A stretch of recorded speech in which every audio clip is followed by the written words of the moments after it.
हरियाणा विधानसभा का बजट सत्र 20 फरवरी से शुरू होने जा रहा है, जिसको लेकर विधानसभा अध्यक्ष ज्ञानचंद गुप्ता द्वारा सुरक्षा प्रबंध पुख्ता जो है वो किए जा चुके हैं और लगातार एक के बाद एक कई बड़े ऐतिहासिक कदम जो है वो सुरक्षा के मद्देनजर उठाए जा रहे हैं। और इस समय हम मौजूद हैं हरियाणा विधानसभा के अंदर, जहां पर आप देख पाएंगे कि जिस तरीके से जो मौजूदा व्यवस्था है, चाहे हम दर्शक दीर्घा का जिक्र करें, विधायकों का जिक्र करें, इस तरीके की सिटिंग्स अरेंजमेंट्स जो हैं वो किए हुए हैं ताकि जो दर्शक दीर्घा है और विधायकों के साथ जिस तरीके का जो गैप है उसको मेंटेन किया जा सके और प्रॉपर तरीके से जो असेंबली है उसका कार्य जो है वो सुनिश्चित हो। इसी पर बातचीत करने के लिए हमारे साथ मौजूद हैं विधानसभा अध्यक्ष ज्ञानचंद गुप्ता जी। सर, इस बार क्या कुछ चेंजेस जो हैं वो किए जा रहे हैं 13 दिसंबर को जिस तरीके से लोकसभा के अंदर जो चूक हुई? देखिए,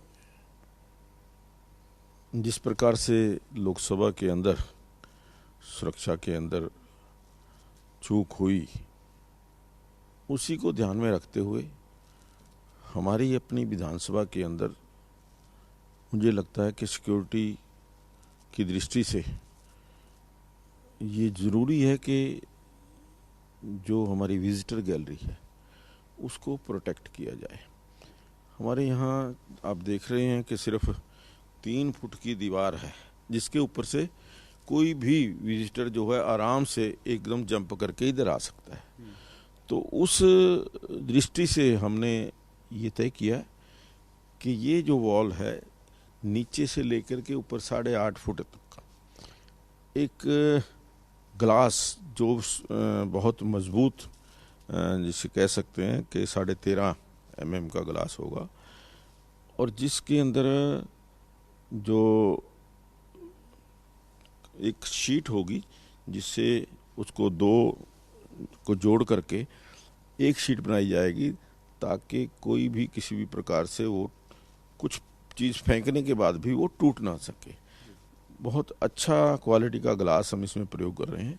9-9 फुट के ऊपर हम यहाँ पर जो स्टेनलेस स्टील के वो लगाएंगे, ये पिलर लगाएंगे उसके बीच में हम ग्लास को जो है वो फिट करेंगे। केवल मकसद एक ही है कि विधानसभा की सिक्योरिटी के अंदर कोई ब्रीच ना हो। इसी प्रकार से जो ऊपर प्रेस गैलरी है, उस प्रेस गैलरी के अंदर भी हम इसी प्रकार की व्यवस्था करने जा रहे हैं ताकि सुरक्षा के अंदर किसी प्रकार का कोई खतरा ना हो। प्रेस गैलरी में कितने फुट की जो है वो सर ग्लास वॉल लगाई जाएगी? बिल्कुल वही 8.5 फुट की जो सेम जो है पैटर्न जो नीचे विजिटर गैलरी के अंदर है उसी प्रकार से उतनी ही हाइट, क्योंकि प्रेस गैलरी की है, उसी हाइट का जो शीशा है वो ऊपर भी लगेगा। सर, ये तो रही सुरक्षा के मद्देनज़र किस तरीके की व्यवस्थाएं जो हैं वो की गई हैं। यदि हम जिक्र करें बजट सत्र का, तो इस बार किस तरीके से बजट सत्र जो है वो संचालित किया जाएगा, कितने चरणों में होगा और क्या कुछ कार्रवाई जो है वो रहने वाली?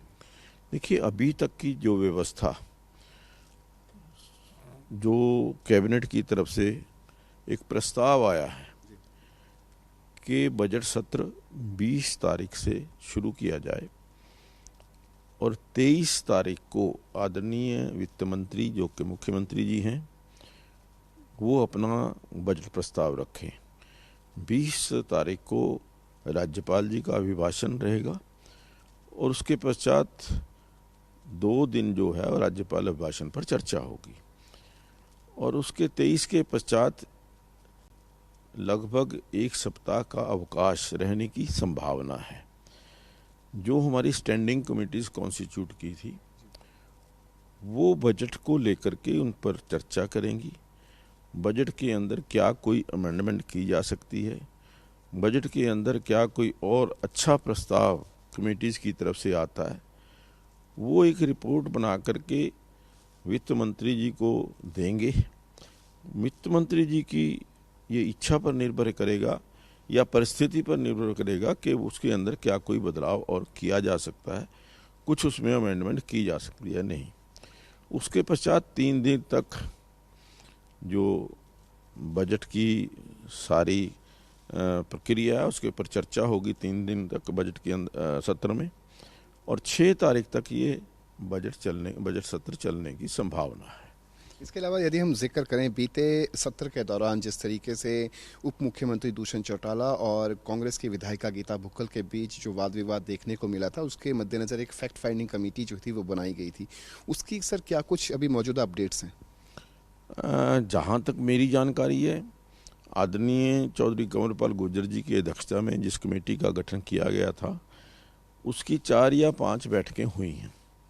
उन्होंने शिक्षा विभाग की तरफ से और पुलिस की तरफ से कुछ रिकॉर्ड मांगे हैं। मुझे लगता है कि सत्र के आने तक वो सारे रिकॉर्ड उनको अवेलेबल हो जाएंगे और जो भी रिपोर्ट होगी वो आने वाले विधानसभा सत्र के अंदर वो पेश की जाएगी। एक अंतिम सवाल सर, हरियाणा राज्य गीत को लेकर काफ़ी ज़्यादा चर्चाएं भी सदन के अंदर हुई, काफ़ी ज़्यादा इसके अंदर सुझाव करने के भी जो थे वो विधायकों द्वारा मसले उठाए गए।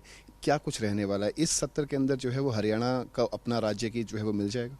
हाँ, देखिए, उसके लिए भी हमने पिछले विधानसभा सत्र के अंदर एक कमेटी बनाई थी और उस कमेटी की भी 4 बैठकें हो चुकी हैं और मुझे पूरी उम्मीद है कि वो कमेटी भी जो एक अच्छा राज्य गीत बने उसके लिए अपना प्रस्ताव देगी और वो जो प्रस्ताव देगी उसके ऊपर विधानसभा के अंदर विचार होगा और जो भी विधानसभा के अंदर फाइनल होगा हम उस राज्य गीत को फाइनल करेंगे। सर एक सवाल रह गया था जिसके खास तौर पे यदि हम कांग्रेस विधायक नीरज शर्मा का जिक्र करें तो उनको लेकर जिस तरीके से वाद विवाद की स्थिति उत्पन्न हुई है, क्या अंतिम फैसला जो है वो रहेगा आपको? क्या उनको बजट सत्र में अनुमति मिलेगी, नहीं मिलेगी? देखिए, नीरज शर्मा जी अननेसेसरी विवाद खड़ा करना चाहते हैं और मुझे शायद ये भी लगता है कि कहीं ना कहीं उससे वो राजनीतिक फ़ायदा उठाने का प्रयास करते हैं। वो पढ़े लिखे व्यक्ति हैं, सब प्रकार से नियम और कानून जानते हैं। हमारे नियम और कानून के अंदर ये दिया गया है कि कोई भी माननीय विधायक कोई प्ले कार्ड लेकर, किसी भी प्रकार से बैनर लेकर के या कोई और तख्ती वगैरह लेकर के विधानसभा के अंदर प्रवेश नहीं कर सकता। तो एक बैनर अपने शरीर पर लपेट करके वो यहाँ पर क्या प्रदर्शित करना चाहते हैं मुझे नहीं मालूम, लेकिन यहाँ पर विधानसभा के अंदर नियम और कानून के तहत ही कार्रवाई होगी। अगर वो प्रॉपर ड्रेस के अंदर आएंगे तो वो उनको आने में कोई रुकावट नहीं होगी। अगर वो किसी भी प्रकार से नियम और कानून का उल्लंघन करेंगे तो निश्चित तौर पर उन्हें रोका जाएगा। बहुत बहुत शुक्रिया। तो ये थे हमारे साथ हरियाणा विधानसभा अध्यक्ष ज्ञानचंद गुप्ता, जिनका सीधे तौर पे कहना है कि इस बार सुरक्षा के मद्देनज़र कड़े फैसले जो है वो लिए गए हैं। दर्शक दीर्घा और विधायकों के बीच का जो फासला है उस फासले के बीच में 8.5 फुट की ग्लास वॉल जो है वो बनाई जाएगी और जिसकी अंतिम डेट जो है वो 18 फरवरी तय की गई है कि 18 फरवरी तक ये ग्लास वॉल बनकर जो है वो तैयार हो जाएगी। साथ ही साथ प्रेस गैलरी में भी 8.5 फुट की ग्लास वॉल जो है वो बनाई जाएगी। तो वहीं कांग्रेस विधायक नीरज शर्मा यदि सादे वस्त्र पहनकर या फिर जो कैजुअल जो ड्रेस है उस ड्रेस में जो है वो विधानसभा के अंदर आते हैं तो उन्हें किसी भी तरीके की रुकावट नहीं होगी। लेकिन यदि वो लगातार जिस वेशभूषा में लगातार घूमते हुए नजर आ रहे हैं वही वस्त्र पहनकर जो है वो विधानसभा अंदर आने की कोशिश करेंगे तो उन्हें विधानसभा में एंट्री नहीं दी जाएगी। चंडीगढ़ से कैमरा पर्सन विशाल गुलाटी के साथ रवि चंदेल, सूर्य समाचार।